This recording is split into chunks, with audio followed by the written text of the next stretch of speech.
जय हिंद दोस्तों, this is Diksha Desai and welcome to my channel learn and flourish. तो आज हम अपना न्यू चैप्टर डिस्कशन करेंगे, vital villages and thriving towns. Okay, so इसके पहले कि हमने चैप्टर डिस्कशन करे हुए हैं एंड उसके साथ क्वेश्चन भी प्रैक्टिस किए हुए हैं। अगर आपने नहीं देखा, क्वेश्चन बुक के भी किए हुए हैं और फिर क्वेश्चन मैंने जो फॉर्म किए थे उनको भी हमने प्रैक्टिस किया हुआ है। आपने नहीं देखा देन आप देख सकते हैं। चलिए शुरू करते हैं। तो हम कोई भी चैप्टर अगर शुरू करते हैं तो हमें उसके पहले हमने क्या पढ़ा या फिर इस पर्टिकुलर चैप्टर में हम क्या पढ़ने वाले हैं, सबसे पहले हमको ये समझ लेना ज़रूरी होता है। तो इस चैप्टर के पहले हमने क्या पढ़ा था, हम पढ़ रहे थे मौर्यंस के बारे में, ठीक है ना। मौर्य डायनेस्टी के बारे में हमने पढ़ा था इस चैप्टर के पहले। तो मौर्य डायनेस्टी में बेसिकली अशोका के बारे में पढ़ा। He was the great ruler, he was the great king. Okay, अब कोई जो मौर्य डायनेस्टी थी, वो जो मौर्य एम्पायर था, वो बड़ा ही बहुत बड़ा हो गया, मतलब एकदम चरम पे, एकदम यहाँ हाइट पे हो गया। अब कोई भी चीज़ जो है कि अगर उसका जो है कि वो इंक्लिनेशन होता है तो उसका डिक्लाइन भी तो होता है ना। कोई चीज़ यही नहीं रहती हमेशा कि लाइफ लॉन्ग यही रहेंगी, उसका डिक्लाइन भी होना शुरू होता है। तो मौर्य डायनेस्टी का डिक्लाइन कहाँ से शुरू हुआ?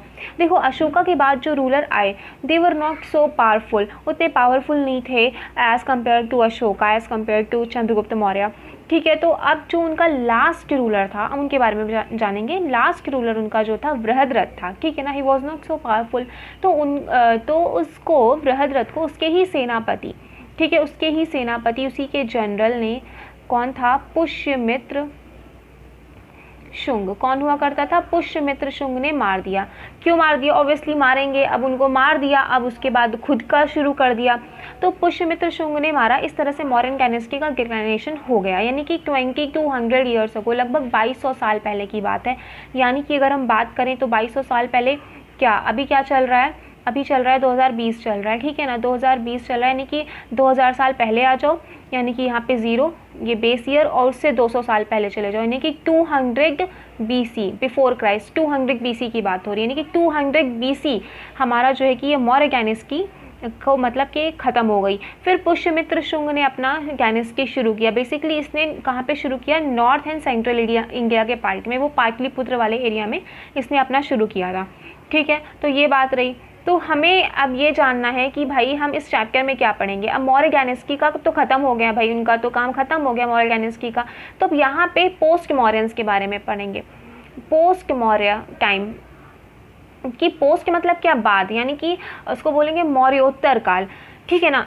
तो पोस्ट मौर्य टाइम के बारे में पढ़ेंगे कि उस समय जो सोसाइटी थी वो मौर्य डायनेस्टी के बाद क्या उसका हाल था, वहाँ पे इकोनॉमिकल डेवलपमेंट कैसे थे, एग्रीकल्चर क्या था सीन वहाँ का, और ट्रेडिंग वगैरह कैसे होती थी, कॉइन्स वगैरह, उनके लिटरेचर वगैरह, टूल्स वगैरह, और उनके इंस्क्रिप्शन वगैरह। तो ये सारी चीज़ें हम पढ़ेंगे सोसाइटी के बारे में। कब? पोस्ट मौर्यन टाइम के बारे में पढ़ेंगे, जो कि कब शुरू हुआ? 200 BC। और कब तक चला ये चला है 300 AC आफ्टर क्राइस्ट, यहाँ तक चला। यानी कि जब तक हमारा अगला एम्पायर नहीं शुरू हो गया, जब तक हमारा गुप्त एम्पायर, गुप्ता डायनेस्टी नहीं शुरू हो गई, तब तक का ये हम पोस्ट मॉडर्न पीरियड के बारे में स्टडी करेंगे, ठीक है ना। तो 1700 साल पहले गुप्त जो है कि आए। तो देखो 1700 साल पहले, 2020 चल रहा है, 2000 साल पहले यहाँ आ जाओ 0 पे, 1700, और कितना बचा, और पीछे चले जाओ तो क्या हो गया 300। अरे सॉरी, मेरा दिमाग देखो, 1700, वही मैं कह रही हूँ 1700 है, 2000 मैंने कहाँ बढ़ा दिया, ये हमारा 0 है एंड ये 2020 चल रहा है। हमको 1700 साल पहले जाना है, तो 1700 साल पहले इसके पहले आओ तो कहाँ तक आओगे? 300 तक आओगे ना। तो 300 AC आफ्टर क्राइस्ट, ठीक है। अब ऐसे करना है तो आप ऐसे ही कर लो। 220 है, फिर इसमें से 1700 माइनस करो, कितना आएगा? 0, 2, और फिर इधर 10 में से 7 गई 320, यानी कि लगभग 300 AC। समझ आई कैसे निकालते हैं? चलो फटाक से। तो अब हमें समझ में आया कि हम यहाँ पे किसके बारे में पढ़ेंगे, पोस्ट मॉडर्न टाइम के बारे में पढ़ रहे हैं। किसके बारे में पढ़ रहे हैं? पोस्ट मॉडर्न टाइम के बारे में पढ़ रहे हैं। चलो अब शुरू करते हैं। ये तो हमारा इंट्रोडक्शन हो गया। देखो अभी जो हम आयरन यूज़ की बात करते हैं, तो आयरन ऐसा नहीं है कि आज हम यूज़ कर रहे हैं, या फिर आयरन ऐसा भी नहीं था कि पोस्ट मॉडर्न में पहली बार यूज़ हुआ था। हमने जो है कि पहले चैप्टर्स में पढ़ लिया कि भाई आयरन का यूज़ 3000 साल पहले भी लोग कर रहे थे। 3000 साल पहले ही आयरन का यूज़ वगैरह शुरू हो गया। इसके बाद हमने मेगालिथिक ब्यूरियल्स में भी कुछ आयरन के टूल्स हमने देखे थे। मेगालिथिक ब्यूरियल्स क्या, मेगालिथिक वाला पीरियड पढ़ा ना। मेगा मतलब क्या, बड़ा, लिथोस मतलब क्या, चट्टानें, जब बड़े बड़े पत्थरों का यूज़ किया जा रहा था, जो ब्यूरियल्स होती थी, कब्र होती थी, उनके चारों तरफ बड़े बड़े पत्थर रखे जाते थे, तो उन्हीं मेगालिथिक ब्यूरियल्स के अंदर, उन्हीं कब्रों के अंदर बहुत सारे आयरन टूल्स हमको मिले हैं। तो पता चलता है कि भाई आज से हम आयरन टूल नहीं यूज़ कर रहे हैं, बहुत पहले से कर रहे हैं। लेकिन बात ये थी, उसके आगे भी देख लेते हैं। फिर 2500 साल पहले भी हमने देखा कि एग्रीकल्चर में बहुत अच्छी तरह से आयरन प्लोशेयर वगैरह का यूज़ किया गया, जिससे एग्रीकल्चर को बहुत ही ज़्यादा फ़ायदा हुआ। अब जैसे पहले जब अगर मान लो लकड़ी के प्लोशेयर का यूज़ किया जा रहा है, लकड़ी के हल वगैरह है, तो लकड़ी के हल से उतनी अच्छी तरह मिट्टी नहीं तैयार होगी जितना कि लोहे के उससे होगी। ठीक है, तो अगर मिट्टी अच्छी तरह तैयार हुई है हमारा जो है कि, तो फिर प्रोडक्शन भी हमारा उतना अच्छा होगा। तो मतलब कि ये जो आयरन के टूल्स हैं वो सीधे सीधे मतलब हमारी एग्रीकल्चर को मतलब कि जो है कि कह सकते हैं कि इन अ पॉजिटिव वे वो जो है कि उसको क्या बोल रहे हैं, इफेक्ट कर रहे हैं। ठीक है ना। तो अब जो पहले वाले मतलब पैलेलिथिक टाइम की मैं बात करूँ, उसके समय के टूल्स वगैरह कैसे होते थे, ऐसे बड़े बड़े भयंकर से, भद्दे से, नुकीले नहीं है, शार्प नहीं है, उनका कोई ढंग का शेप नहीं है। फिर धीरे धीरे और थोड़ा सही होने लगा, फिर धीरे धीरे और सही होने लगा, फिर नियोलिथिक तक आते आते ऐसे शार्प और अच्छे शेप के और शाइनी टूल्स बनने लगे। ठीक है ना। तो देखो, यूज़ तो हम स्टार्टिंग से कर रहे हैं, लेकिन उसमें इम्प्रूवमेंट होते होते होते होते वो एक अच्छा लेवल तक और अच्छे शेप्ड, अच्छे शाइनी और सब कुछ ऐसा टूल्स धीरे धीरे बना। तो अभी जो हम बात करेंगे इस समय की, पोस्ट मॉडर्न्स की बात करेंगे, तो इस टाइम पे अच्छे आयरन टूल्स का यूज़ हुआ जो कि एग्रीकल्चर में हमारे हेल्पफुल हुए।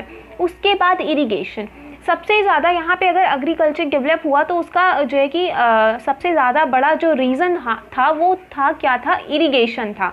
ठीक है। अब इरिगेशन कैसे था, देखो, अब जब इरिगेशन मतलब क्या, सिंचाई, तो अगर सिंचाई नहीं है, इरिगेशन नहीं है, तो प्रोडक्शन होगा क्या, नहीं होगा। यानी कि irrigation is directly proportional to the good production. ठीक है। अब देखो, अब हमें यहाँ पे ये देखना है कि इरिगेशन किन किन सोर्सेज से हुआ, क्या क्या रिसोर्सेज यूज़ किए गए। तो कैनाल्स वगैरह यूज़ की गई, वेल, टैंक्स, आर्टिफिशियल लेक्स, ये सारी चीज़ें बनाई गई। अब एक बात बताओ, ये कैनाल क्या होता है, ये वेल क्या होता है, ऐसे हवा में बन जाता है? नहीं। अब इन सबको बनाने के लिए भी तो उन्होंने टूल यूज़ किए होंगे, तो ऑब्वियसली आयरन टूल्स का यूज़ यहाँ पर भी हुआ इन सारी चीज़ों को बनाने के लिए। ठीक है। तो हर एक चीज़ की हमें क्रोनोलॉजी और इम्पोर्टेंस समझते हुए चलना है कि पोस्ट मॉडर्न में क्या सीन थे, कि भाई अच्छे अच्छे टूल्स यूज़ हो रहे हैं, आयरन टूल्स एग्रीकल्चर में जो काम आ रहे हैं, जिससे प्रोडक्शन में हेल्प हो रही है। हमारा इरीगेशन अच्छे से हो रहा है। हमारा इरीगेशन, अब यहाँ से क्वेश्चन पूछ सकता है इरीगेशन के कौन कौन से मीडियम थे, तो इरीगेशन के ये सारे मीडियम थे, और इन मीडियम को डेवलप करने के लिए भी आयरन टूल्स की ज़रूरत पड़ी। ठीक है। अब इसके अलावा जो है कि देखो, अब हमने मॉडर्न टाइम पे हमने पढ़ा था कि जो आर्मीज़ हो रही थी, जो किंग्स वगैरह हो रहे थे, महाजनपद वगैरह थे, फिर उसके बाद अशोका आए, जो भी थे, तो ये सारी बिग बिग आर्मीज़ रख रहे थे, इनकी बड़ी बड़ी आर्मीज़ हो रही थी। अब आर्मी रख रहे हैं, बड़े बड़े उनके पैलेसेस हैं, तो उनको टैक्स चाहिए, उनको पैसा चाहिए। पैसा कहाँ से मिलेगा? टैक्स से मिलेगा। टैक्स कहाँ से मिलेगा? लोगों से मिलेगा, फार्मर से मिलेगा। अब फार्मर से टैक्स आपको चाहिए, तो आपको उनकी प्रोडक्शन में हेल्प करनी पड़ेगी, तो प्रोडक्शन में आपने हेल्प की, यानी कि किंग्स भी डायरेक्टली फार्मर्स की हेल्प कर रहे थे, उनको इरिगेशन की व्यवस्था करा करके। अब जब उन्होंने इरिगेशन की व्यवस्था फार्मर्स को कराई, तो अच्छी क्रॉप प्रोडक्शन हुई, अच्छी प्रोडक्शन हुई, तो उन्होंने टैक्स भरना शुरू किया। टैक्स भरना शुरू किया तो राजा का रेवेन्यू बढ़ा। राजा का रेवेन्यू बढ़ तो रहा है, दैट इज़ ओके, लेकिन साथ साथ एक प्रोडक्शन अच्छा हो रहा है, तो फार्मर्स को भी तो हेल्प मिल रही है, फार्मर का भी तो एक सर्टेन प्रोडक्शन हो रहा है, उसको हेल्प मिल रही है, उसको पैसे मिल रहे हैं। और जब प्रोडक्शन अच्छा हो रहा है तो ट्रेडिंग वगैरह बढ़ रही है, व्यापार बढ़ रहे हैं। ठीक है। तो ये सारी चीज़ें आपस में इंटर रिलेटेड हैं, और हमको यहाँ पे ये समझना है कि पोस्ट मॉडर्न टाइम पे जो इरिगेशन सिस्टम था, that was the main reason कि प्रोडक्शन इतना अच्छा हुआ, प्रोडक्शन अच्छा हुआ राजा का रेवेन्यू बढ़ा, फार्मर की इनकम बढ़ी, साथ साथ सोसाइटी में ट्रेडिंग बढ़ी, व्यापार बढ़ा। ठीक है ना। और इरिगेशन को अच्छा करने के लिए किंग्स ने, वहाँ के जो राजा होते थे, उन्होंने भी हेल्प की फार्मर्स की। चलो ठीक है ना। अब हेल्प क्या कर रहे हैं? जाकर के हेल्प कर रहे हैं क्या? नहीं भाई, रिसोर्सेज अवेलेबल करा रहे हैं, फिनेंशियली हेल्प कर रहे हैं। ठीक है ना। अब हम बात करेंगे वहाँ के विलेजेस की। अब यहाँ से जो कुछ टर्म्स है ना, वो बहुत ही इंपॉर्टेंट टर्म्स हैं, जिनको आपको एकदम ध्यान रखे हुए चलना है। देखो, वहाँ पे 3 डिफरेंट काइंड्स ऑफ पीपल रह थे विलेजेस में। विलेज में कौन रहता है? यहाँ पे स्पेशली बात हो रही है विलेज की। तो देखो, हम सदर्न पार्ट की बात करेंगे, नॉर्दर्न पार्ट की बात करेंगे, सब कॉन्टिनेंट की। तो सबसे पहले सदर्न पार्ट की बात कर रहे हैं, तमिल रीजन की बात कर रहे हैं। तो तमिल रीजन में क्या सीन था? तमिल रीजन में देखो, यहाँ पे जो टर्म यूज़ हो रहा है ना वो डायरेक्टली क्वेश्चन पेपर में पूछे जाएंगे।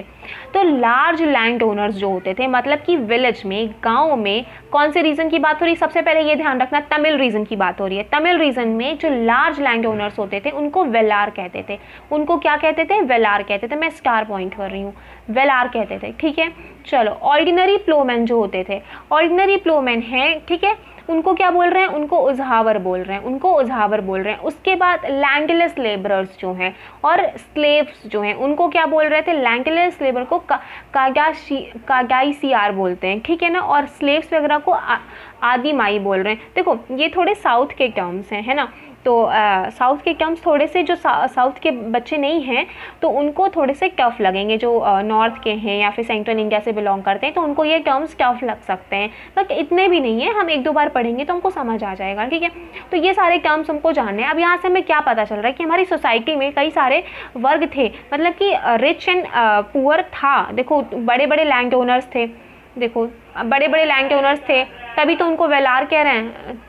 एक मिनट, हाँ देखो बड़े लैंड ओनर्स थे जिनको वेलार कहा जा रहा है। फिर जो ऑर्डिनरी प्लोमैन थे, नॉर्मल से थे किसान वगैरह, उनको जहावर कहा जा रहा है। फिर कुछ लैंडलेस लेबरर्स भी होते थे भाई, जिनके पास खुद की ज़मीन नहीं है, वो दूसरों की ज़मीन पे काम कर रहे हैं, उनको कागासीआर कहा जा रहा है। स्लेव्स हुआ करते थे, उनको आदिमाई कहा जा रहा है। तो इस तरह का सिचुएशन था। अब ये हमने तमिल रीजन की बात की थी, राइट। अब हम बात करेंगे किसकी? अब हम नदर्न एरिया की बात करेंगे। तो नदर्न पार्ट ऑफ कंट्री में क्या सीन था? देखो नदर्न में क्या था, जो विलेज हेडमैन होता था, विलेज कौन होता था? विलेज हेडमैन होता था, उसको क्या बोलते थे? ग्राम भोजका बोलते थे। स्टार पॉइंट करो, ग्राम भोजका बोलते थे। और ये जो ग्राम भोजका की पोस्ट होती थी ना, ये मतलब कि हेरिडेटरी होती थी, मतलब उनकी हायरार्की चलती थी कि भाई मान लो आज मैं ग्राम भोजक हूँ। अब इसमें ये नहीं बताया गया है कि मैन होते थे कि फैमिली होती थी, यूजुअली मैन ही होते थे, ठीक है ना, विमेन नहीं होती थी, मैन ही होते थे। तो मान लो कि you are a man and आप ग्राम भोजक हो विलेज के। कहाँ की बात हो रही है? नदर्न पार्ट की बात हो रही है। आप नदर्न एरिया से बिलोंग कर रहे हो, आप विलेज के ग्राम भोजक हो, मतलब आप सब हेड मैन हो, आपके पास बहुत ज़्यादा ज़मीन है, ठीक है ना। आप हेडमैन कैसे बने? मतलब आप बड़े लैंड ओनर हो, आपके पास ज़्यादा ज़मीन है, ठीक है ना। तो आप क्या बने? ग्राम भोजक बने। तो आपका फिर बेटा, मतलब उनकी हायरार्की चल रही है ना, तो फिर आपका बेटा क्या बनेगा? वो ग्राम भोजक बनेगा, फिर उनका बेटा ग्राम भोजक बनेगा। ये हायरार्की पोस्ट होती थी ग्राम भोजक की, ठीक है ना। अब ये क्या होता था? ग्राम भोजक के पास बहुत ज़्यादा लैंड होती थी, सबसे ज़्यादा गाँव में ज़मीन होती थी। अब उसके पास स्लेव्स वगैरह भी होते थे, ये लोगों को हायर करता था। अब भाई बहुत ज़मीन है, बहुत ज़्यादा ज़मीन है, अब सारी ज़मीन पर अपना खुद अकेले काम करेगा क्या? वो क्यों काम करेगा जब उसके पास इतनी ज़मीन है? वो लोगों को हायर करता था और पे करता था, लोग उसकी ज़मीन पे काम करते थे। इसके अलावा क्या था कि अब जो बंदे के पास, जो गांव में सबसे ज़्यादा अमीर है, सबसे ज़्यादा ज़मीन इसके पास है, इतने 100-200 लोग इसके अंडर में काम कर रहे हैं, भाई ये ग्राम भोजक है, हेड है गाँव का। अब ये पावरफुल पर्सन होगा कि मैं पावरफुल पर्सन होंगी? वही पावरफुल पर्सन होगा ना। अब जो पावरफुल पर्सन होता है उसी को लीडरशिप सौंप दी जाती है। जैसे कि अब मान लो राजा को टैक्स वैक्स जो है कि कलेक्ट कराना होता था, तो ये काम भी कौन करता था? ग्राम भोजक भी करता था। क्यों? भाई ये पावरफुल पर्सन है, इसी को काम दो, यही मार पीट के लोगों से ले लेगा। अब किसी दब्बू से, किसी सज्जन से व्यक्ति को बोल दिया कि भाई तुम टैक्स कलेक्ट करके लाओ, वो 4 लोगों से मार खा के आ जाएगा, है कि नहीं, और भी टैक्स लेने का काम करने जा रहा है। तो इसीलिए अब देखो जनरली क्या होता है ना, क्लास वगैरह में जो बच्चा अगर मॉनिटर बनाना है किसी को, तो किसको बनाती थी मैम? मॉनिटर। जो क्लास का सबसे मतलब एकदम क्या बोलेंगे, सबसे दुष्ट बच्चा होता था, उदंड बच्चा होता था, उसी को मॉनिटर बनाया जाता था कि भाई ये सबसे पहली बात तो ये मॉनिटर है, तो क्लास में वैसे ही शांति रहेगी। और दूसरी बात, ये इतना उज्जट है, इतना तेज है कि 4 लोगों को शांत करा लेगा। अगर किसी सीधे साधे बच्चे को उठा के बना देंगे तो उसको बैठ के बच्चे मार लेंगे, ठीक है ना। तो यही सीन होता था कि भाई राजा ने इन्हीं को बना दिया कि तुम ही जाओ टैक्स वैक्स कलेक्ट करो। तो ग्राम भोजक का ये काम होता था। भूलना नहीं भाई, इतनी कहानी इसीलिए सुनाइए कि चीज़ें याद रहें। इसके बाद क्या बात है कि अब ये तो मतलब कि ये हो गया। अब जो है कि ये जो है कि टैक्स वैक्स कलेक्ट कर रहे हैं भाई साहब। इसके अलावा कभी कभी ये जज का काम भी कर देते थे और पुलिसमैन का भी काम कर देते थे। तो ग्राम भोजक was the very important post हुआ करती थी। चलो इसके बाद हम ग्राम भोजक के बाद अगर हम और दूसरे लोगों की बात करें तो कुछ इंडिपेंडेंट फार्मर्स होते थे। इंडिपेंडेंट फार्मर्स भाई उनकी खुद की ज़मीन है, खुद पे काम वाम कर रहे हैं, उनको गृहपतीज कहते थे। ये सारी चीज़ें स्टार हैं, ऐसे पूछ लेगा गृहपतीज कौन होते थे, 4 ऑप्शन देगा, बताना पड़ेगा। इसके अलावा most of home were smaller land owners. जिसमें से जो गृहपतिज होते थे मोस्टली स्मॉल, मतलब कि थोड़ी मतलब ज़मीन होती थी, उनके पास बहुत ज़्यादा बड़ी ज़मीन नहीं होती थी। इसके अलावा क्या होता था, कुछ मेन एंड वीमेन होते थे जो दास होते थे, यानी कि स्लेव्स होते थे, जिनको कर्मकारा बोलते थे। क्या बोलते थे? कर्मकारा बोलते थे। उनके पास खुद की लैंड वैंड नहीं होती थी और दूसरों की ज़मीन पे काम करते थे अपनी जीविका चलाने के लिए, लाइवलीहुड चलाने के लिए। इसके अलावा in most villages there were also some craft person भी हुआ करते थे, जैसे blacksmith, potter, carpenter and weaver. समझ आई? चलो अब बात करते हैं। तो हमने सोसाइटी के बारे में समझा, पोस्ट मॉडर्न सोसाइटी के बारे में समझा कि भाई वहाँ पे विलेजेस होते थे। कहाँ थे विलेजेस? नदर्न पार्ट में भी विलेजेस हैं, just a minute, northern part में भी भाई हमारे विलेजेस हैं और नीचे सदर्न पार्ट में भी विलेजेस हैं। नदर्न पार्ट में भी जो है कि लैंड ओनर हो रहा है, फिर वो हैं जिनके पास भूमि नहीं है, स्लेव्स हैं। यही सीन सदर्न में भी चल रहा है, लेकिन बस नाम अलग अलग असाइन कर दिए गए हैं। ठीक है, जैसे कि मान लो हमारे नॉर्थ की बात करें तो नॉर्थ में बड़ी बहन को क्या बोलते हैं? दीदी बोलते हैं, दी बोलते हैं। ठीक है ना। अगर वही साउथ की बात करें, साउथ में बड़ी बहन है दीदी को क्या बोलते हैं? अक्का बोलते हैं। ठीक है ना। अब उधर राजस्थान वगैरह साइड चले जाओ तो क्या बोलते हैं? जीजी बोलते हैं।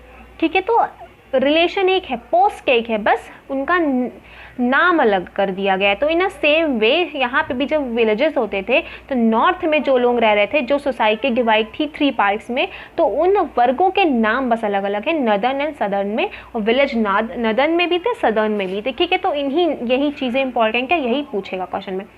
अब हम बात करेंगे द अर्लीस्ट तमिल कंपोजिशन की बात करेंगे, लिटरेचर की बात करेंगे। जैसे कि भाई हमको पता ही है, जब हम चंद्रगुप्त मौर्य पढ़ रहे थे तो हमको कैसे पता चलता है चंद्रगुप्त मौर्य के शासनकाल के बारे में? हम अर्थशास्त्र पढ़ते हैं, कौटिल्य की लिखी हुई, क्या है ये? लिटरेचर ही तो है। उसके बाद मेगास्थनीज की लिखी हुई इंडिका पढ़ते हैं, तब हमको पता चलता है अशोका का टाइम पीरियड कैसा था, क्या सारी चीज़ें थी। तो लिटरेचर जो है कि एक अहम भूमिका निभाता है हमें हिस्ट्री के बारे में बताने में। तो अब ये सारी जो चीज़ें हमने पढ़ी कि भाई इनको कर्मकार कह रहे हैं, इनको जो भी कह रहे हैं, जो भी टर्म्स थे तो कह रहे हैं, तो वो हमें कैसे पता चला? हम जाके देख के आए हैं? नहीं, वो हमारे लिए लिख के छोड़ गए हैं? नहीं, लेकिन कोई और लिख के छोड़ गया है। ये जो तमिल कंपोजिशन था, तमिल कंपोजिशन जिसे संगम लिटरेचर बोलते हैं, जिसे क्या बोलते हैं? संगम लिटरेचर बोलते हैं। तो इस संगम लिटरेचर में ही ये सारे टर्म्स इंक्लूडेड हैं। इस संगम लिटरेचर से ही हमें ये सारी चीज़ों के बारे में पता चला। तो बेसिकली लिटरेचर जो है कि एक अच्छा महत्वपूर्ण रोल प्ले करते हैं, हमें हिस्ट्री के बारे में बताते हैं, उसके बारे में हमें जानकारी देते हैं। ठीक है, some of the earliest works in Tamil known as Sangam literature. Tamil का कुछ, ये जो संगम लिटरेचर है ये कहाँ का है? तमिल का है। ठीक है ना। उसके बाद ये कब कंपोज हुआ? लगभग 2300 साल पहले कंपोज हुआ। 2300 साल पहले मतलब वही जब हमारा मौर्य डायनेस्टी क्या हो रहा था? डिक्लाइन हो गई वो, यानी कि लगभग 200 BC 200 BC, यानी कि 200 बिफोर क्राइस्ट। इसके अलावा इसमें जो टेक्स्ट हैं उनको क्या बोलते हैं? उनको संगम क्यों बोलते हैं? Because they were suppose to have been composed and compiled in assemblies. Assemblies को ही तो संगम बोलते हैं। संगम मतलब मिलना, असेंबलीज मतलब जब 2-3 लोग मिलके असेंबली कर रहे हैं। तो स्पेशली 3 लोगों की ये असेंबली हुआ करती थी। 3 अब इसमें मेंशन नहीं है तो हम ये बात नहीं करते हैं। तो सबसे पहले हम ये देख लेते हैं कि संगम क्यों बोल रहे हैं, क्योंकि ये बेसिकली असेंबली में कंपाइल हुए थे। ठीक है, और जो है कि किसकी असेंबली थी? पोएट्स की हुई थी। और कहाँ पे हुई थी? मदुरई में। कहाँ पे हुई थी? मदुरई में। ठीक है, the Tamil terms mentioned above are found in, लिखा ही हुआ है कि जो सारे टर्म्स अभी हमने ऊपर पढ़े वो हमें कहाँ से पता चलते हैं? हमें संगम लिटरेचर से पता चलते हैं। संगम लिटरेचर कहाँ की थी? कहाँ कंपोज हुई? तमिल की थी, और ये असेंबलीज में कंपोज हुई, इसीलिए इसको संगम बोला गया है। और जो है कि इसमें कौन था? किसकी असेंबलीज थी? पोएट्स की असेंबलीज थी। और जो कहाँ हुई वो वर हेल्ड इन मदुरई। कहाँ पे हुई असेंबलीज? मदुरई में 3 असेंबलीज हुई थी। ठीक है ना। इसके बारे में ज़्यादा नहीं है तो हम ज़्यादा नहीं पढ़ेंगे। और चलो आगे देखते हैं। Finding out about cities stories. अभी हमने विलेजेस पढ़े, अब हम पढ़ेंगे, क्या पढ़ेंगे? सिटीज़ वगैरह के बारे में देखेंगे। तो हमने जातक कथा के बारे में तो सुना ही होगा। जातक ये क्या है? जातक क्या है? स्पेशली इसमें स्टोरीज़ हैं। क्या है? कंपोज की हुई है स्टोरी। किसने कंपोज की है? ये कंपोज की है बुद्धिस्ट मंक्स ने। किसने? बुद्धिस्ट मंक्स ने। तो इससे हमें पता चलता है कि उस समय की क्या सिचुएशन थी, या फिर जो भी उस समय का जो टाइम पीरियड था वहाँ पे क्या चीज़ें होती थी। ठीक है, तो उसको क्या बोलते हैं? जातक बोलते हैं, जातक कथा बोलते हैं। बुद्धिस्ट मंक ने वो जो है कि कंपोज की हैं। ठीक है ना। स्पेशली इसमें स्टोरीज़ हैं उस टाइम पीरियड की। तो एक स्टोरी है यहाँ पे जिसके बारे में हमें बताना है, पढ़ना है। पढ़ लेते हैं, कुछ है नहीं। द क्लेवर पुअर मैन, अब ये स्टोरी है, आप खुद भी देख सकते हैं, इसमें से कुछ ज़्यादा इंपॉर्टेंट नहीं है, लेकिन बस इसमें बस 2-3 चीज़ें ये है कि इससे हमें ये पता चलता है कि उस समय ट्रेडिंग वगैरह हो रही थी, व्यापार वगैरह हो रहा था, मुद्राएं वगैरह चल रही थी। ऐसे एक्चुअली क्या था ना कि एक समझ लो, जल्दी से मैं बता देती हूँ, एक चालाक पुअर आदमी था, ठीक है। तो उसकी लाइवलीहुड कैसे चल रही थी, वो चूहों को मारता था और जो है कि शॉपमैन को जो है कि होटल वगैरह में बेच देता था कि बिल्लियों के भोजन के लिए, ठीक है ना, ताकि बिल्लियाँ उनका मतलब भोजन वगैरह ना खर्च करें, जो भी चीज़ें थी, ठीक है। तो फिर क्या हुआ कि एक बार बहुत आंधी तूफान आया, तो जो राजा था, राजा का गार्डन बहुत बिखर गया, हर तरफ ये बच्चे भी ना, ये कहाँ थे हम, गार्डन में जो है कि फूल पत्ती और सारी चीज़ें बिखर गई। तो अब जो है कि ये जो गरीब और चालाक आदमी था, उसको ये जो उनका माली था गार्डन का, उसने ये काम उस पुअर मैन को असाइन किया कि भाई इसको साफ वाफ कर दो तो मैं तुम्हें पैसे दूंगा। तो वो चालाक था, तो उसने बच्चे वहाँ खेल रहे थे, बच्चों को कलेक्ट किया कि अगर तुम जो है कि इन सब चीज़ों को मतलब कि जितना पत्ती लाओगे, जितना कंकड़, जितना टहनी वगैरह लेकर आओगे, उतना मैं स्वीट्स दूंगा। तो जल्दी से वो गार्डन साफ़ हो गया।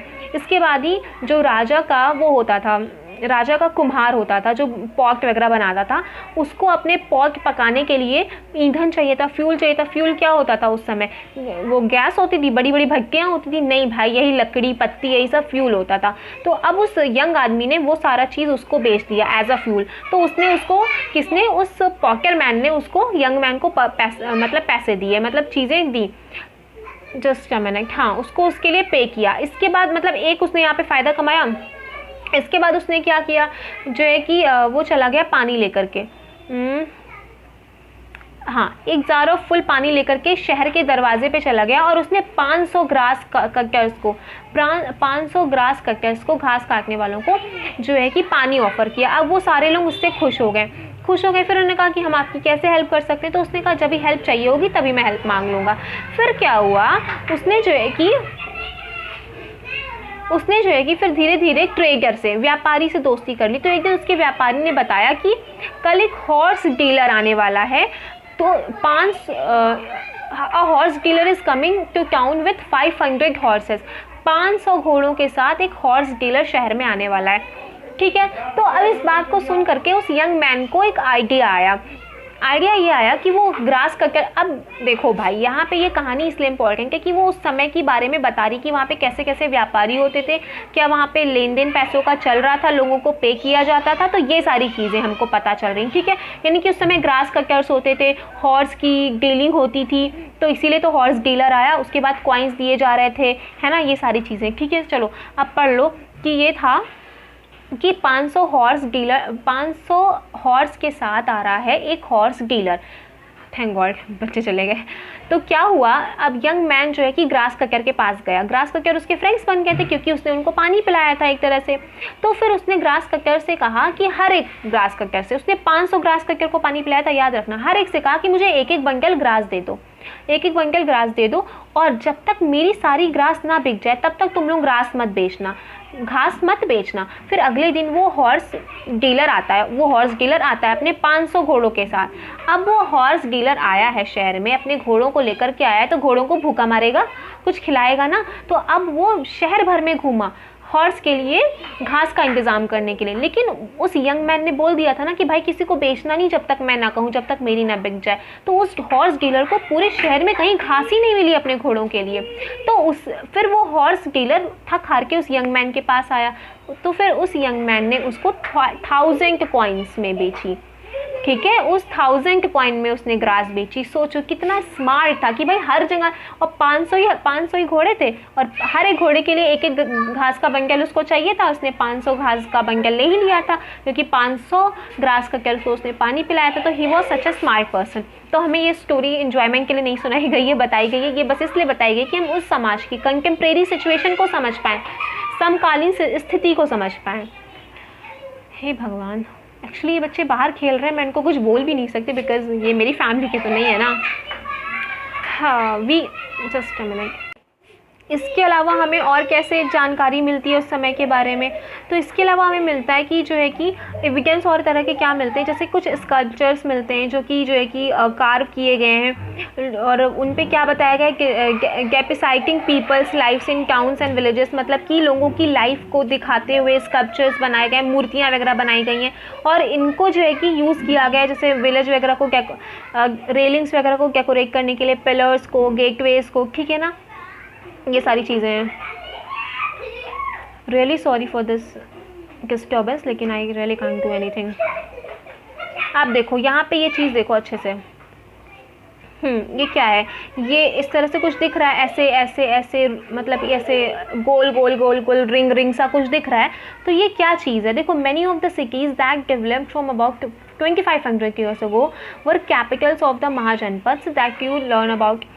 As we seen, some of these cities were surrounded by massive fortification wall. हमने पढ़ाई महाजनपद वगैरह में जब हम पढ़ रहे थे, जो उनकी कैपिटल सिटीज़ होती थी, वो फोर्टिफाइड होती थी, ठीक है ना। मैनी सिटीज़ आर्कियोलॉजिस्ट को जो है कि रॉ ऑफ पॉट्स मिले हैं, आप देखो रो ऑफ पॉट्स मिले हैं, सेरेमिक रिंग्स जैसे अरेंज होते हैं एक के ऊपर एक और उनको रिंग वेल्स बोलते हैं। अब यहाँ से स्टार पॉइंट कि हमें रिंग वेल मिले, रिंग वेल जो भी ऐसे ऊपर दिखाई थी ना, ऐसे गोल गोल गोल गोल गोल, ठीक है ना, यही क्या है, सेरेमिक रिंग्स हैं। और इनका यूज़ किस लिए किया गया, तो उनका कह रहे हैं कि भाई इनका यूज़ हो सकता है टॉयलेट्स के लिए किया गया हो, ड्रेन के लिए किया गया हो, या फिर गार्बेज वगैरह डंप करने के लिए किया गया हो, ठीक है। These ring wells were usually found in individual houses, मतलब हर एक घर में मिली हैं, तो हर एक घर में मिली हैं, तो इसी वजह से हमने सोचा कि मतलब इसी वजह से आर्कियोलॉजिस्ट ने सोचा कि ऐसा ही, मतलब हर एक घर में मिली है। मान लो हर एक घर में चूल्हा मिलता है, तो उसका क्या मतलब है कि हर एक इंसान खाना खा रहा है, कोई भूखा नहीं मर रहा है। इन अ सेम वे कि ये रिंग वेल हर एक घर में मिली, मतलब एक कोई ऐसा काम हो रहा है जो कॉमन काम है इस रिंग वेल के द्वारा। तो इसीलिए सोचा गया कि हो सकता है ये इनको टॉयलेट में यूज़ किया गया हो, एज अ टॉयलेट्स यूज़ किया गया हो, as a drainage system use किया गया हो, as a garbage dump use किया गया हो, ठीक है ना, समझ आई। अब कुछ बस सारा ऐसे ही है, हम लोग ऐसे ही सब जो है कि आइडिया लगाते हैं, कुछ एग्जैक्ट इन्फॉर्मेशन है नहीं, ठीक है ना। आगे बढ़ते हैं। We have hardly any remains of palaces, markets or homes or ordinary peoples, perhaps some are yet to be discovered। मतलब देखो ये कह रहे हैं कि मतलब हार्डली हमको कोई रिमेन मिल रहा है मार्केट का या पैलेस का या फिर किसी लोगों के मतलब कि मतलब स्पेशली जगह का, और जो अलग से घर वगैरह होते थे जो थैच वगैरह के घास फूस के बने होते थे वो तो वैसे ही ढह जाते थे, वो सर्वाइव ही नहीं कर पाते। तो मोस्टली ज़्यादातर कोई ऐसा कोई हमको रिमेन नहीं मिला है, ठीक है ना, हार्डली ही कोई रिमेन मिला है कोई पैलेस या मार्केट का।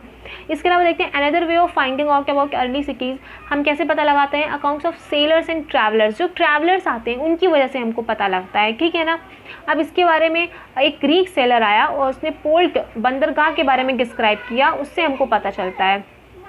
The story of Barygaza, जिसको कि जो कि बरूच का ग्रीक नाम है, ठीक है ना, मतलब ग्रीक लैंग्वेज में उसको बरूच कहते हैं। तो गल्फ जो है कि इसमें क्या बताया गया, उसने क्या बताया, उस ट्रैवलर ने बताया कि जो gulf very narrow of Barygaza, मतलब कि जो गल्फ है वो बैरी गाजा के पास बहुत ही नैरो है, वहाँ का नेविगेशन बहुत टफ है, मतलब टेढ़े मेढ़े से रास्ते हैं वहाँ जाना, और वहाँ पे मतलब कि ड्राइव वगैरह जो भी उनकी चीज़ें होती थी, वहाँ पे शिप्स वगैरह जो भी जाती थी वो उनको नेविगेशन उनका बहुत ही टफ होता है, यानी कि कोई स्किल्ड पर्सन ही चाहिए, स्किल्ड ड्राइवर ही चाहिए वहाँ के लिए। जैसे कि हम मान लो नैनीताल वगैरह जा रहे हैं, उत्तराखंड जा रहे हैं या कोई ऐसे हिली एरियाज़ जा रहे हैं, तो वहाँ की रोड्स कैसी होती हैं, एकदम जा रहे हैं फिर सडन कट है, फिर एकदम जा रहे हैं फिर एकदम सडन कट है, फिर किनारे एकदम पहाड़ियाँ हैं कि मतलब कितना डर लगता है, कोई अगर नॉर्मल पर्सन हम और आप वहाँ पे ड्राइव ही नहीं कर सकते। तो वैसा ही कुछ इनका नेविगेशन था, ठीक है ना। तो उसने ये बताया। अब यहाँ पे सबसे पहली बात तो ये कि बैरी गाजा कौन सी लोकेशन में, गुजरात, क्योंकि गल्फ बरूच की बात कर रही है। देखो बैरी गाजा जो है कि ग्रीक नाम है, हम लोग बरूच के नाम से उस जगह को जान रहे हैं, ठीक है ना। अब यहाँ पे दूसरी इंपॉर्टेंट चीज़ ये है कि वहाँ का नेविगेशन बहुत टफ था। थर्ड इंपॉर्टेंट चीज़ ये है कि वहाँ पे क्या क्या इम्पोर्ट हो रहा था, क्या हो रहा था, वाइन हो रही थी। भाई राजा हैं, बिना वाइन के क्या चलेगा, copper, tin, lead, coral, topaz, cloth, gold and silver coins, ये सारी चीज़ें इंपोर्ट हो रही थी। एक्सपोर्ट क्या हो रहा था, export from the town plants from the Himalayas. सोचो हिमालय कहाँ है, नॉर्थ से चीज़ें आ रही हैं इधर, फिर यहाँ से चीज़ें इंपोर्ट हो रही हैं सब कॉन्टिनेंट के बाहर। फिर इवोरी, एजिप्ट, मतलब ये जितनी भी कॉटन, सिल्क, परफ्यूम्स, ये सारी चीज़ें यहाँ से एक्सपोर्ट हो रही है। कॉटन हमारे कंट्री में ही हुआ था, उसका हम लोग ने यूज़ करना शुरू किया, तो जाहिर सी बात है उसका एक्सपोर्ट होगा। आज फिर आगे बढ़ते हैं। Exports from the town including plants, ये हो गया sorry. Special gifts were brought by merchants, जो भी मर्चेंट्स वगैरह होते थे, जो व्यापारी होते थे। अब राजा को देखो, जैसे कि टैक्स वगैरह भी तो होता है ना, कि ट्रेडिंग पे टैक्स पड़ता है, और जो मर्चेंट्स वगैरह व्यापार कर रहे हैं तो उनका व्यापार मतलब कि उनमें कोई मतलब बाधा ना डाले, मतलब कि एकदम स्मूथली चलता रहे। तो इसलिए मर्चेंट्स वगैरह किंग वगैरह के लिए गिफ्ट लेकर ही आया करते थे। तो क्या क्या जैसे लाते थे कि सिल्वर के बर्तन वगैरह ले आए, सिंगिंग बॉयज़, सोचो ब्यूटीफुल वीमेन अलग ही है, वाइन वगैरह, और फाइन क्लोथ, मतलब एकदम ऐशो आराम वाली ज़िंदगी। एंड यही नॉट ऐशो आराम बोलेंगे इसको, क्या बोलेंगे, छोड़ो क्या ही बोलेंगे। तो यही सारी चीज़ें वो लोग राजा वगैरह के लिए लेकर आते थे। अब यहाँ पे बात कर रहे हैं भाई, वहाँ पे एग्रीकल्चर हो रहा है, वहाँ पे अच्छी ट्रेडिंग हो रही है, मर्चेंट्स हैं, सारे बाहर के लोग आ रहे हैं, यहाँ से चीज़ें जा रही हैं, इंपोर्ट एक्सपोर्ट हो रहा है, तो कॉइन्स तो चलेंगे, कॉइन्स चलेंगे। कैसे कॉइन्स चलते थे हमने पहले भी पढ़े भाई, ये कैसे कॉइन्स है, पंच मार्क्ड कॉइन्स हैं। पंच मार्क क्या, पंच मार के बनाए जाते हैं, ठीक है ना। अभी भी हम ये काम कर सकते हैं। तो पंच मार्क कॉइन्स चलते थे, स्पेशली रेक्टेंगुलर शेप होता था या फिर उनका गोल शेप होता था, ठीक है ना। अभी हमने स्टोरी में पढ़ाई वहाँ से कि वो लड़का किस तरह से पैसे कमाता है, ठीक है ना। तो आर्कियोलॉजिस्ट को इस समय बहुत सारे, मतलब इस समय पोस्ट मॉडर्न टाइम पे बहुत हज़ारों कॉइन्स मिले हैं जो कि लगभग 500 सालों तक यूज़ किए गए। और ये कॉइन्स कैसे हुआ करते थे, ये पंच मार्क कॉइन्स हुआ करते थे, ये हमें ध्यान रखना है बात, ठीक है ना। और ये कब तक यूज़ हुआ इनका, तो एकदम लास्ट में देखिए यहाँ पे, these coins are found over most parts of the subcontinent and remained in circulation. कब तक ये सर्कुलेशन में रहे सोसाइटी में, till the early century CE, मतलब आफ्टर क्राइस्ट, कॉमन एरा के कुछ शताब्दियों तक। कॉमन एरा आ गया, उसकी कुछ शताब्दियों तक भी ऐसे कॉइन्स प्रचलन में थे। ओके चलो, अदर मीन्स ऑफ एक्सचेंज, मतलब ये जो संगम कलेक्शन, मतलब जो हमने संगम लिटरेचर पढ़ा था, उसकी एक कुछ पोएम है जिसमें ये बताया गया कि कैसे एक चीज़ के बदले दूसरी चीज़ लोग ले रहे हैं, मतलब वस्तु विनिमय चल रहा है, और कुछ नहीं है इसमें। सिटीज़ विथ मैनी फंक्शंस, देखो अभी हम यहाँ मथुरा के बारे में पढ़ेंगे। देखो मथुरा एक वहाँ पे एक इम्पॉर्टेंट रोल प्ले कर रहा था, इम्पॉर्टेंट शहर था, सॉरी चीज़ बोल दिया गलती से। देखो Mathura has been an important settlement for more than 2500 years. It was important because it was located at the crossroad of two major routes of travel and trade from the northwest to the east and from north to south. देखो मथुरा कहाँ पे exact, मतलब थोड़ा north and central Asia के पास है, ठीक है ना। तो वहाँ से मथुरा से जो है कि नॉर्थ वेस्ट जाने के लिए भी जो है कि रूट पड़ता है, और यहाँ से साउथ आने के लिए भी रूट पड़ता है। तो इसी वजह से ये दो मेजर रूट किधर से निकल रहे हैं, इस वजह से ये इंपॉर्टेंट है। मेजर रूट ये जो नॉर्थ वेस्ट वाला जा रहा है वो किधर से जा रहा है, कौन सा रूट है इधर, वो तक्षशिला वाला। और इधर साउथ वाले की बात करेंगे तो साउथ वाले में शायद अवंती था, शायद अवंती था। तो ये दो रूट्स इसके बीच का ये पड़ रहा है, इस वजह से इंपॉर्टेंट है। इसके अलावा ये इंपॉर्टेंट किस लिए है, तो जस्ट मिनट, इसलिए इंपॉर्टेंट है, there were fortifications around the city के चारों तरफ फोर्टिफिकेशन था, किलेबंदी वगैरह थी। इसके अलावा farmer and herders from adjoining areas provided food for the people in the city. Farmers वगैरह यहाँ पे लोगों को फूड वगैरह प्रोवाइड कर रहे हैं। ये बात कहानी छोड़ो, इंपॉर्टेंट चीज़ ये है कि Mathura was also a centre where some extremely fine sculpture was produce. यहाँ पे बहुत सारे स्कल्पचर वगैरह प्रोड्यूस हुए, मूर्ति वगैरह प्रोड्यूस हुई। इसके अलावा ये भी इंपॉर्टेंट नहीं, मैं बताती हूँ, मेन इंपॉर्टेंट ये है, अराउंड 2000 ईयर्स अगो, लगभग 2000 साल पहले की बात है, मथुरा को जो है कि सेकेंड कैपिटल बनाया गया कुषाण की। ये जो है कि स्टार पॉइंट है, कुषाण वंश की दूसरी राजधानी हुआ करती थी, ठीक है ना। और पहली राजधानी क्या थी, पहली राजधानी पेशावर थी, और दूसरी राजधानी कुषाण वंश की मथुरा थी। और राजा कौन सा था, राजा कनिष्क था, ठीक है ना, जो कि बुद्ध रिलीजन को फॉलो करता था। और कनिष्क ने भी इसकी जो मेरे ख्याल से बुद्ध की सभाएं हुई थी, तो चौथी सभा या कनिष्क ने कराई थी, या कनिष्क के राज कुछ समथिंग ऐसा था। लेकिन कनिष्क जो है कि बुद्धिज्म का बहुत बड़ा फॉलोअर था, और उसने अपनी कैपिटल मथुरा को बनाया था, ठीक है। मथुरा एक इंपॉर्टेंट सिटी थी क्योंकि वो नॉर्थ वेस्ट के जाने का और साउथ आने के रास्तों के बीच में पड़ती थी, ठीक है ना। इसके अलावा Mathura was also religious city centre, हमको पता है बुद्धिस्ट मोनेस्ट्रीज हुआ करती थी, वहाँ पे जैन श्राइन्स होते थे, और वहाँ पे वो जो है कि बाद में कृष्ण का जो है कि एक होली वर्शिप प्लेस भी बना, ठीक है ना। Several inscriptions on surfaces such as stone slabs and statues have found in Mathura. Mathura में ये सारी चीज़ें हमको मिली हैं, ठीक है। तो मथुरा से हमको स्कल्पचर्स भी मिलते हैं, ये भी हमको ध्यान रखना है। 2-3 बातें मथुरा के बारे में हमको ध्यान रखनी है। आइए आगे देखते हैं। चैप्टर वैसे काफ़ी अच्छा है। जनरली दीज आर शॉक inscriptions recording gifts made by man. अब जो मथुरा से इंस्क्रिप्शंस मिले हैं उनके बारे में बातें हो रही हैं कि क्या है ये इंस्क्रिप्शन। शॉक इंस्क्रिप्शंस हैं, ज़्यादा बड़े नहीं हैं। इसमें क्या रिकॉर्ड है, recording gifts made by man, मतलब मैन एंड वुमेन के द्वारा, समटाइम्स वुमेन, जनरली मैन होते थे, गिफ्ट बनाए जा रहे हैं किसके लिए, टू मोनेस्ट्रीज एंड श्राइन्स। इसके अलावा these were made by Kings and queen's, officers, merchants and craft persons who lived in the city. ठीक है ना, ये मतलब इंस्क्रिप्शंस राजा और इन लोगों के द्वारा बनवाए गए। For instance inscriptions from Mathura mention gold Smith. अब ये जो इंस्क्रिप्शन है मथुरा के, वो किन किन लोगों को मेंशन कर रहे हैं, गोल्ड स्मिथ के बारे में बता रहे हैं, blacksmith, weavers, basket makers और गारलैंड मेकर्स एंड परफ्यूमर्स। ठीक है, तो यानी कि ये सब पद, ये सारे लोग, ये सारे जो है कि चीज़ें समाज में थी, तभी तो उसमें मेंशन है। तो ये इंस्क्रिप्शंस वगैरह से, लिटरेचर वगैरह से यही पता चलता है कि उस कंटेम्प्रेरी टाइम पे क्या क्या चीज़ें थी। क्राफ्ट्स एंड क्राफ्ट पर्सन्स के बारे में पढ़ेंगे। क्या ही पढ़ रहे हैं। We also have archaeological evidence for crafts. These include extremely fine pottery. ये पॉटरे हम लोग स्टार्टिंग से पढ़ते आ रहे हैं। पहले रेड वेयर पॉटरे इसके पहले चैप्टर में पढ़ा, और ग्रे वेयर पॉटरे पढ़ा। ठीक है ना, अब यहाँ पे एक नया तरह का पढ़ेंगे, इसका नाम है northern black polished where. Northern black polished where, इतना बड़ा नाम इसलिए क्योंकि नदर्न एरिया में ये पाया गया।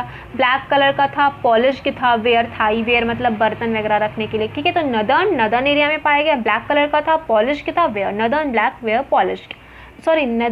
Polished ware. एक gets its name from the fact, चलो ठीक है, यही लिखा हुआ है। ठीक है ना, अब देखो, remember that archaeological evidence for many crafts may not have survived. We know from text that the manufacture of cloth was important. देखो सारी चीज़ें सर्वाइव नहीं कर पाई। ठीक है ना, कि जिससे वही चीज़ें अवेलेबल हो, हम उनसे जो है कि अपनी मतलब पता लगा लें। ठीक है ना, तो हमें वी नो फ्रॉम टेक्स्ट, हमें जो लिटरेचर है, जो लिखा गया है इंस्क्रिप्शन वगैरह में, उनसे पता चलता है कि मैन्युफैक्चर ऑफ क्लॉथ ये इंपॉर्टेंट था। ठीक है ना, देयर वर फेमस सेंटर्स। अब इसके फेमस सेंटर्स थे कौन कौन, जैसे वाराणसी इन द नॉर्थ, और वाराणसी आज भी टेक्सटाइल का बहुत ही फेमस सेंटर है। आज वहाँ क्या मिलता है, कौन सी बनारसी साड़ियाँ मिलती हैं वहाँ पे। ठीक है ना, मदुरई इन द साउथ, और साउथ में कौन सा था, Madurai. Both men and women worked in these centres. देखो यहाँ पे ये बताने की कोशिश कर रहे हैं कि जैसे ये पॉक वगैरह के बारे में उन्होंने बताया कि नदर्न ब्लैक पॉलिश्ड वेयर था। अब जैसे कि इसके बारे में तो उन्होंने बता दिया, लेकिन अब ये कह रहे हैं कि बहुत सारे ऐसे चीज़ें होंगी, बहुत सारे ऐसे क्राफ्ट की चीज़ें होंगी जो सर्वाइव ही नहीं कर पाई, तो उनके बारे में पता नहीं चलता।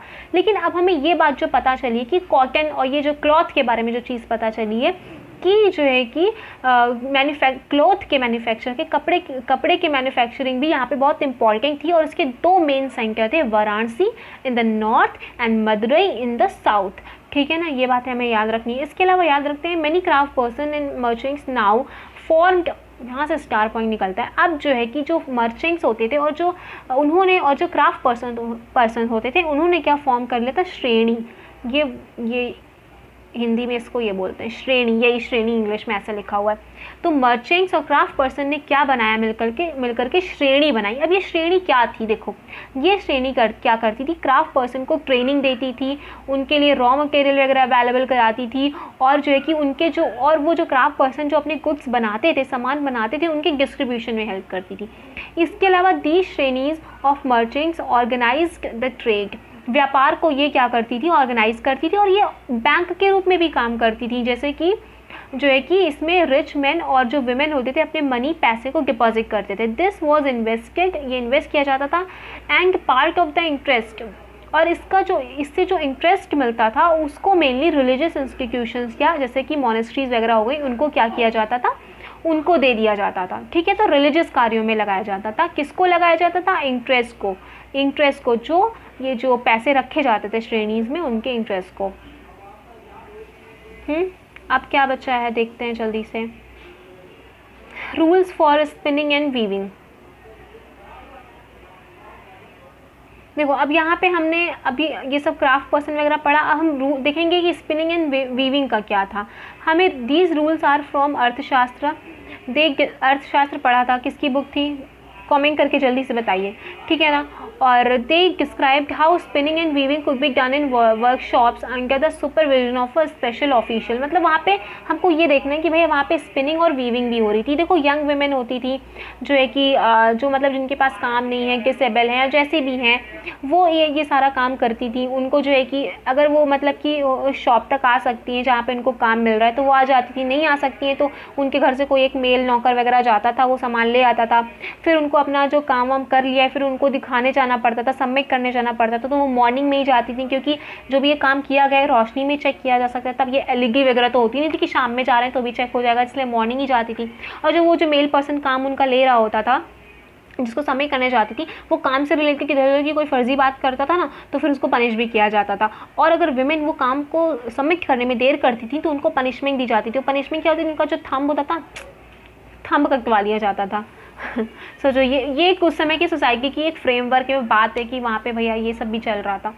नेक्स्ट हम अपने पोर्ट की बात करेंगे, दैट इज़ अरिकामेडु, ठीक है। अरिकामेडु कहाँ पे, पुडुचेरी एरिया में, ठीक है ना। वो पता है आपको कहाँ होगा, किधर है, ईस्ट में कि वेस्ट में, ईस्ट पार्ट में, ठीक है ना, सदर्न ईस्ट में, ठीक है। तो चले देखते हैं। तो ये यहाँ पे इस अरिकामेडु ये हमें कब, मतलब कि इस लोकेशन के बारे में या ये कब का पोर्ट था, कब ये एक्टिव था, तो ये लगभग 2200 से 1900 साल पहले की बात है, यानी कि 200 BC से 300 AD तक की बात है। तो इस समय आर्कियोलॉजी क्या होता, अरिकामेडु, ओके। अरिकामेडु एक कोस्टल सेटलमेंट था जहाँ पे शिप्स वगैरह अनलोड होती थी, मतलब दूर दराज से इलाकों से सामान आता था और यहाँ पे शिप्स अनलोड होती थी। अब सामान आ रहा है, शिप्स अनलोड हो रही है, कहाँ रखेंगे, ऐसे ही पड़ा रहने देंगे, ऐसी नेचुरल रीजंस की वजह से उसको ख़राब होने देंगे, नहीं। यहाँ पे हमें एक मैसिव ब्रिक स्ट्रक्चर मिला है, बहुत बड़ा सा ब्रिक स्ट्रक्चर ईंटों से बना हुआ मिला है। तो हम उसको कंसीडर कर रहे हैं कि शायद ये वेयर हाउस रहा होगा। ऑब्वियस सी बात, अगर मान लो हमें कोई एक ऐसा स्ट्रक्चर मिलता है जहाँ पे कोई भगवान की मूर्ति वगैरह मिले तो हम क्या कंसीडर करेंगे कि भाई ये एक मंदिर रहा होगा। अब पोर्ट के पास जहाँ पे शिप्स आ रही हैं, सामान अनलोड हो रहे हैं, वहाँ पे ब्रिक स्ट्रक्चर मिला है तो विल कंसीडर ना कि भाई ये वेयर हाउस रहा होगा, ठीक है। तो अरिकामेडु से हमें ये एक वेयर हाउस मिलता है, हमें पता चलता है कि वहाँ पे शिप्स अनलोड वगैरह होती थी। इसके अलावा अदर फाइंड्स हमें और क्या मिलते हैं, पोर्ट्रे मिलते हैं जो कि मेडिटेरियन रीजन से आए थे, जैसे कि एम्फोरे, ठीक है ना, स्टार है, एकदम स्टार लगा लो, ठीक है ना। ये क्या हुआ करता था, एक डबल हैंडल जार होता था जिसमें लिक्विड वगैरह हो सकती थी, जैसे कि मान लो कि कह सकते हैं वाइन्स या फिर ऑयल, ठीक है ना, दोनों ही हो सकता था। हमें क्या पता कि उसमें क्या रखते थे।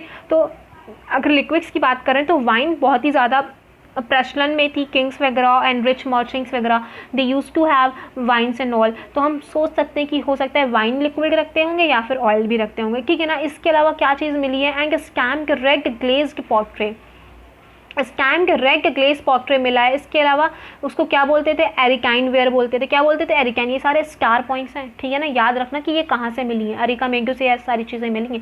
Which was named after a city in Italy, जो एक इटली शहर था उसके नाम पे रखा गया था।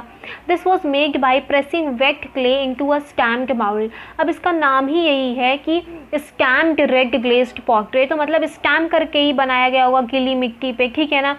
There was yet another kind of pottery which was made locally through Roman designs were used. Roman lamps, glassware and gems also have found at the site.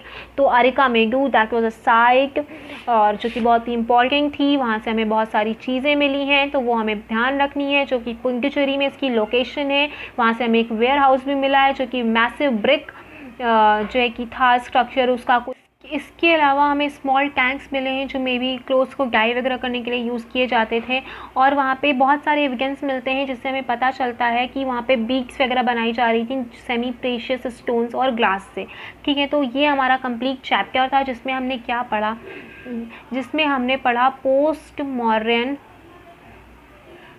Modern time के बारे में, पोस्ट मॉडर्न पीरियड के बारे में पढ़ा, जो specially कब से कब तक का है, जो कि स्पेशली है हमारा 200 BC से लेकर के 300 AD तक का, यानी कि जब तक कि हमारा नेक्स्ट एम्पायर नहीं शुरू हो जाता, ठीक है। तो हमने पढ़ा कि भाई मॉडर्न का डिक्लिनेशन क्यों हुआ और उसके अलावा समाज में उसके बाद की क्या सिचुएशन, एग्रीकल्चर क्या था, इरिगेशन कितना इंपॉर्टेंट था। 2 पोर्ट्स हमने इंपॉर्टेंट पढ़े, बंदरगाह 2 इंपॉर्टेंट पढ़े, समाज में क्या मर्चेंट्स वगैरह की स्थिति थी, और फिर श्रेणी क्या हुआ करते थे, श्रेणी के बारे में हमने पढ़ा। और एक हमको नदर्न ब्लैक और northern black polished where, NBPW एक तरह का पॉक ट्रे मिला, नदन ब्लैक पॉलिश्ड वेयर, इसके बारे में भी आपको देखना है, पढ़ना है, जानना है, ठीक है ना। तो ये सारी चीज़ें हमने करी और डिस्कशन में काफ़ी मज़ा आया। अगेन लास्ट में, if you like the video then please hit the like button, do subscribe to my channel and don't forget to share this video, share and share, because sharing is caring. सभी को जो है कि ये discussion में include करते हैं, जितने लोग बढ़ेंगे उतना मज़ा आएगा, उतना अच्छा रहेगा, ठीक है ना। एंड कमेंट करके जो क्वेश्चन पूछा है ना उसका आंसर ज़रूर दीजिएगा एंड कमेंट करके बताइएगा वीडियो कैसी लगी। ओके चलिए चलते हैं, नेक्स्ट वीडियो में मिलेंगे, हम इसमें इसके क्वेश्चंस वगैरह सॉल्व करेंगे। ओके जय हिंद।